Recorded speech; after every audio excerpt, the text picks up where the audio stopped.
শ্রোতা বন্ধুরা, আপনারা শুনছেন 91.2 FM রেডিও সুন্দরবন। সাথে আমি আছি আরজে রিয়া, এবং আমাদের সাথে আজ আছেন একজন বিশিষ্ট ব্যক্তি। তিনি মিন ভবনের assistant director of fisheries doctor Parthasarathi Kundu মহাশয়। স্যার, আপনাকে রেডিও সুন্দরবনের পক্ষ থেকে স্বাগতম। ধন্যবাদ। স্যার, সুন্দরবনের যে নোনা জল, সেই নোনা জলকে বৈজ্ঞানিক পদ্ধতিতে কাজে লাগিয়ে ঠিক কী ধরনের মাছ চাষ করা যেতে পারে যেটা খুব লাভজনক? দেখুন, সুন্দরবন বলতে আমরা এখানে যেটা বুঝি, নর্থ চব্বিশ পরগনার আন্ডারে যেগুলো রয়েছে সেগুলো হচ্ছে সন্দেশখালী 1 ব্লক, সন্দেশখালী 2 ব্লক, হিঙ্গলগঞ্জ, হাসনাবাদ এবং বসিরহাট। তো এই চত্বরে ম্যাক্সিমাম জলই হচ্ছে আমাদের নোনা জল বা ব্রাকিশ ওয়াটার বলি। তো এই সব জায়গাতে যেগুলো আমরা চাষ করি দু ধরনের, একটা হচ্ছে ফিন ফিশ, একটা হচ্ছে সেল ফিশ। ফিন ফিশের মধ্যে যাদের পাখনা আছে সেই সমস্ত মাছ, আর যারা সেল ফিশ যেমন চিংড়ি, যাদের উপরটা সেল দিয়ে তৈরি আর কি, সেগুলো। তো যেখানে আমরা চিংড়ির চাষ করি, চিংড়িটা বেশি লাভজনক। সেগুলো হচ্ছে দু ধরনের চিংড়ি মেনলি আমরা করে থাকি ওখানে। সেটা হচ্ছে বাগদা বাগদা চিংড়ি, যেটা খুব লাভজনক এবং যেটা বিদেশেও রপ্তানি হয়। আরেকটা হচ্ছে আমাদের যেটা এখনও আসছে ভেনামিটাও আমরা এখন চাষ করি এবং এটার প্রোডাকশন খুব বেশি হচ্ছে, বাজার ছেয়ে গেছে ভেনামিতে। এগুলো বাদ দিয়েও আমরা যেগুলো করে থাকি, যেগুলো যেমন পার্সের নাম শুনেছেন, পার্সে, ভেটকি, তারপর বিভিন্ন ধরনের নোনা ট্যাংরা, এগুলো আমরা চাষ করি।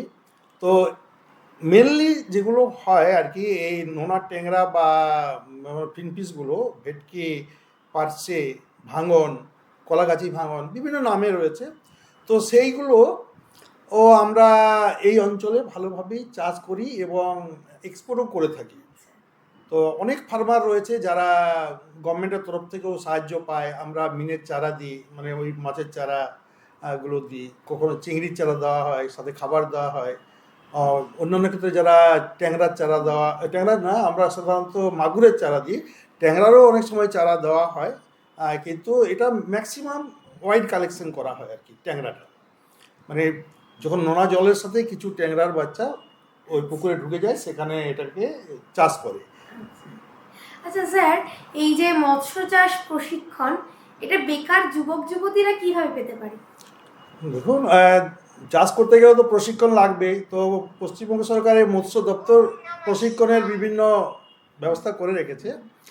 যেমন আমাদের বেকার যুবতীদের জন্য বা মাছ চাষের সাথে যারা যুক্ত আছে তাদেরকে বিজ্ঞানসম্মতভাবে কীভাবে চাষ করতে পারবে তার জন্য প্রশিক্ষণ দেওয়া হয়। তো প্রশিক্ষণ পেতে গেলে এখন যেটা করা হয়েছে যে একটা ফিশারম্যান রেজিস্ট্রেশন কার্ড দরকার হয়। শিক্ষাগত যোগ্যতা যাই হোক না কেন, কিন্তু এটা যদি থাকে, এই ফিশারম্যান রেজিস্ট্রেশন কার্ড, তাকে আমরা প্রশিক্ষণে দিতে পারি। তো এই প্রশিক্ষণ বিভিন্নভাবে হয়, যেমন কোনো কোনো ক্ষেত্রে শুধুমাত্র কিভাবে মাছ চাষ করবে সেটা হতে পারে, কিভাবে হেচারি অপারেশন করবে, কারণ যে ডিম ফোটে সে জায়গাতে আমরা বলি যে মাছের হেচারি। তো মাছের হেচারিটা কীভাবে সে অপারেট করবে সেটা হয়। অর্নামেন্টাল ফিশারির জন্য ট্রেনিং দেওয়া হয়। তো বিভিন্ন আছে আর কি। কখনো এই যে বলছি যে মাগুর, শিঙ্গি, এদের কালচারও এয়ার ব্রিদিং কালচার। আবার এই ট্রেনিংগুলো ব্লক লেভেলে হয়, ডিস্ট্রিক্ট লেভেলে হয় এবং স্টেট লেভেলে হয়। যেগুলো ব্লক লেভেলে হয় সেটা ওই কনসার্ন ব্লকে, মানে যেমন যদি হাসনাবাদ বলি, হিঙ্গলগঞ্জ বলি, সেখানে ট্রেনিং হচ্ছে। গত বছর মানে 24-25-এ আমরা প্রায় প্রতি ব্লকে 3টে করে ব্যাচ করিয়েছি। প্রতি ব্যাচে 30 জন করেছিল আর কি। প্রত্যেকটা ব্লকে এটা হয়েছে। এবং ডিস্ট্রিক্ট লেভেলে আমরা 10টা ট্রেনিং করেছি, 10 × 30 জন করে। এবার স্টেট লেভেলেও হয়, যখন আমরা এখান থেকে নাম পাঠাই, যেগুলো স্টেট লেভেলে আমাদের ট্রেনিংটা দুটো জায়গাতে হয়। একটা হচ্ছে কল্যাণী FFRTC, সেখানে মানে আমরা যারা হেচারির ট্রেনিং নেয় বা অর্নামেন্টাল ফিশারির ট্রেনিং নেয়, এগুলো আমরা এখান থেকে নাম সিলেক্ট করে পাঠিয়ে দিই। স্যার, মৎস্য চাষে সরকারি অনুদানগুলির নিয়মাবলীগুলি কি কি আছে স্যার? সরকার তো মানে পুরোটা হতে গেলে আমি যেটা বলছি, ফার্স্ট ক্রাইটেরিয়া তাকে মৎস্যজীবী হতে হবে। মানে ফিশারম্যান রেজিস্ট্রেশন কার্ডটা থাকতে হবে। ফিশারম্যান রেজিস্ট্রেশন যদি কার্ড থাকে তাহলে সে এলিজিবল। এবারে একটা আমাদের অ্যাপ্লিকেশন ফর্ম রয়েছে, সেই ফর্মটা ব্লক লেভেলের ফিশারি এক্সটেনশন অফিসারের কাছে জমা দেবে। সেখানে তার ছবি থাকবে, তার বিভিন্ন তথ্যগুলো থাকবে, কোন গ্রামের বাসিন্দা, কোন ব্লকের বাসিন্দা, পুলিশ স্টেশন, তার প্যান নাম্বার, তার আধার নাম্বার, এসবগুলো এপিক নাম্বার, ভোটার নাম্বার আর কি, এগুলো থাকবে। শিক্ষাগত যোগ্যতা কি রয়েছে, তার কতটা জলা রয়েছে, সে কী ধরনের চাষ করতে চায়, এইসব তথ্যগুলো পেলে তখন আমরা সেগুলোকে ব্লক লেভেল থেকে একটা স্থায়ী সমিতি রয়েছে, মৎস্য প্রাণী সম্পদ বিকাশ স্থায়ী সমিতি, সেখানে নামগুলো দিয়ে দেওয়া হয় এবং সেখানে অ্যাপ্রুভ হয়। অ্যাপ্রুভ হওয়ার পরে যখন আমরা কোটা দিয়ে দিই যে এই ব্লকে 30টা বা 60টা ট্রেনিং হবে, তখন ওই যারা অ্যাপ্লিকেশন করেছিল তাদের থেকেই নেওয়া হয় এবং সেই নামগুলোই মনোনীত হয় এবং তাদেরকে ট্রেনিং দেওয়া হয়। স্যার, এই যে রঙিন মাছ, এই রঙিন মাছের চাষের প্রশিক্ষণ কোথা থেকে পাওয়া যায়? এবং স্যার, এই রঙিন মাছ যে ব্যবসা কি মানে লাভজনক? দেখুন, যে কোনো জিনিসই লাভজনক, কতটা আমি করতে পারবো সেটার উপর নির্ভর করে। কারণ যে ভালো বাদাম বাঁচতে পারে তারও খুব ডিমান্ড রয়েছে। যে ঝালমুড়ি টেনে বিক্রি করে দেখবেন যে ভালো করে তার ডিমান্ডটা সবচেয়ে বেশি। সুতরাং সব জিনিসের আছে, সেটা আমাকে ধৈর্য একটু রাখতে হবে, তার মার্কেটিংটাও চিন্তাভাবনা করতে হবে। তাছাড়া দেখুন, এখন এই অর্নামেন্টাল ট্রেনিং যেটা বলছিলাম, সেটা আমরা বললাম না যে আমরা কল্যাণীতে এই ট্রেনিং প্রোগ্রামটা দিয়ে থাকি।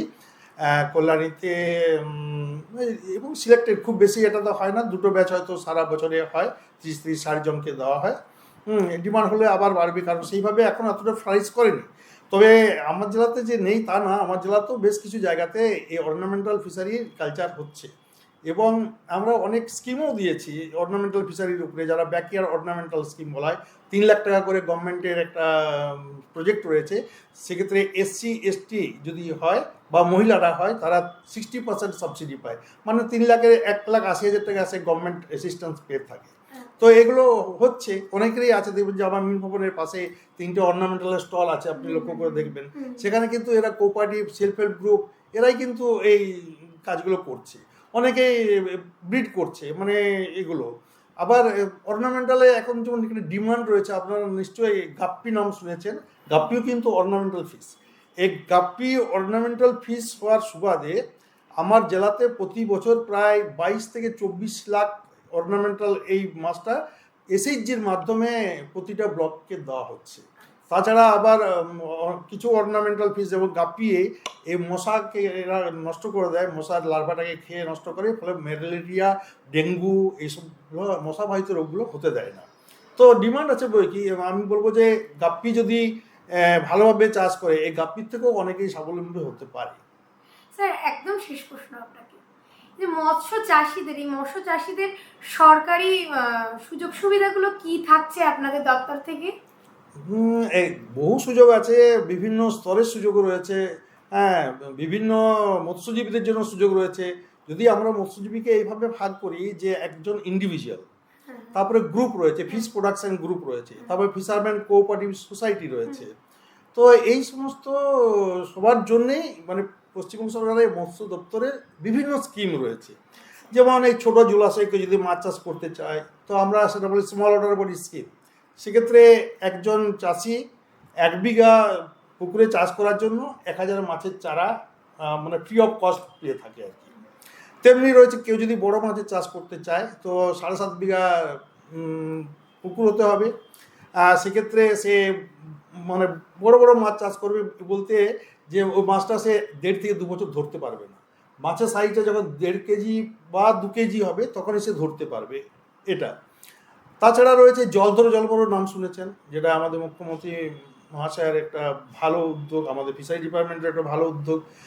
সেক্ষেত্রে কী হয়, এই ছোটো জলাশয় সেগুলো কিন্তু যেগুলো পশ্চিমবঙ্গ সরকারের জলভরো স্কিমে মাটি কাটা হয়েছে, MGNRGS, সেই স্কিমে মাটি কাটা হয়েছে, সেই পুকুরগুলোকে মাছ চাষের উপযোগী করে তোলা এবং মাছ চাষে ইনভলভ করে দেওয়া হচ্ছে আমাদের লক্ষ্য। তো সেক্ষেত্রেও আমরা মাছের চারা চুন দিয়ে থাকি। ওই ইউনিট হচ্ছে 1 বিঘা, 1 বিঘাতে 1000 মাছের চারা এবং 20 কেজি চুন দিই। তাছাড়া আরও বিভিন্ন স্কিম রয়েছে, যেমন এয়ার ব্রিদিং ফিশ কালচার, যেখানে মাগুর এবং শিঙ্গি, দেশি মাগুর চাষ করা হয়। তাছাড়া কম্পোজাইট ফিসিকালচার, যেগুলো ট্রাইবালদের জন্য করা হয়, আবার ইন্ডিভিজুয়াল এমনি জেনারেলদের জন্য করা হয়। সেক্ষেত্রেও আইএমসি, রুই কাতলা মৃগেল আমরা মাছ দিই, সাথে মাছের খাবার দিই, চুন দিই, এগুলো গভর্নমেন্টের তরফ থেকে দেওয়া হয়। তাছাড়া আবার রয়েছে যেগুলো ধরুন কোল্ড চেন বলতে আমরা বুঝি যে যারা মাছের ব্যবসা করে, তাদেরকে আইস বক্স দিয়ে দেওয়া হয়, বা হাইজেনিক ইনসুলেটেড বক্স বলা হয়। কেউ সাইকেলের সাথে ইনসুলেটেড বক্স পায়, কেউ সাইকেলের সাথে হাঁড়ি পায়। হ্যাঁ, এগুলো রয়েছে। তাছাড়া আরও অনেক জনকল্যাণ স্কিম রয়েছে, যেমন ট্রাইবাল ফিশারম্যানদের জন্য বাড়ি রয়েছে, জেনারেল ফিশারম্যানদের জন্য বাড়ি রয়েছে, রাস্তাঘাট রয়েছে, পানীয় জলের ব্যবস্থা রয়েছে। গ্রামে সৌরশক্তি এক সময় দেওয়া হয়েছে, সেটা আবার হয়তো চালু হবে। এগুলো রয়েছে। তাছাড়া আরও দুটো নতুন স্কিম আমাদের মধ্যে অ্যাড হয়েছে। একটা হচ্ছে সমুদ্র সাথী, অর্থাৎ যারা সমুদ্রে মাছ ধরতে যায়, এবারে সমুদ্রে মাছ ধরতে যাচ্ছে, তো 2 মাস তো মাছ ধরতে পারে না। তার মধ্যে মে জুন, এই জুনে কদিন পরেই মানে এটা উঠে যাচ্ছে আর কি, ব্যান পিরিয়ডটা উঠে যাচ্ছে। এই ব্যান পিরিয়ড 2 মাসের জন্য প্রতি মাসে 5,000 টাকা করে, 2 মাসের জন্য মোট 10,000 টাকা প্রতি বছরে একজন ফিশারম্যান পেতে পারে যে সমুদ্রে মাছ ধরতে যায়। তো এটা রয়েছে। আরও রয়েছে আমাদের মৎস্যবন্ধু স্কিম একটা রয়েছে। ধরুন যিনি ফিশারম্যান রেজিস্ট্রেশন করিয়েছেন, ওই যেটা এফআরসি কার্ডের কথা বলছিলাম, সেই কার্ড যিনি করিয়েছেন, তার কোনো কারণে দুর্ভাগ্যজনিত মৃত্যু হয়ে গেল, তো তার পরিবার এককালীন 2 লাখ টাকা পাবে। তার স্ত্রী হোক, তার ছেলে হোক, যিনি নমিনি আছেন তিনি এটা পাবেন, তার নিকট আত্মীয় পাবেন আর কি। এটা রয়েছে। আরও অনেক স্কিমে রয়েছে, সেগুলো যেমন পশ্চিমবঙ্গ সরকার এবং ভারত সরকারের যৌথ উদ্যোগে, যেটা আমরা বলছি প্রধানমন্ত্রী মৎস্য সম্পদ যোজনা এবং বঙ্গ মৎস্য যোজনা, এর মাধ্যমে অনেক ইনফ্রাস্ট্রাকচারের স্কিম হচ্ছে। যেমন হেচারি তৈরি হচ্ছে, ফিড মিল তৈরি হচ্ছে, অনেকে ট্রাইসাইকেলে পাচ্ছে, মাছের ব্যবসা করছে, সাইকেলের সাথে বক্স পাচ্ছে। হ্যাঁ, তারপরে কোল্ড স্টোরেজ তৈরি হচ্ছে, বিভিন্ন রয়েছে। আমার তো এই জেলাতে একটা বিশাল বড় ফিড মিলও তৈরি হচ্ছে, যেখানে প্রতিদিন 100 মেট্রিক টন ফিশ প্রোডাকশন হবে, এই ফিশের মানে ফিড প্রোডাকশন হবে। আচ্ছা আচ্ছা, স্যার আপনাকে অনেক অনেক ধন্যবাদ বিশেষভাবে আমাদের সময় দেওয়ার জন্য, এবং এত সুন্দরভাবে আমাদের প্রত্যেকটা প্রশ্নের বক্তব্য আপনি রাখলেন।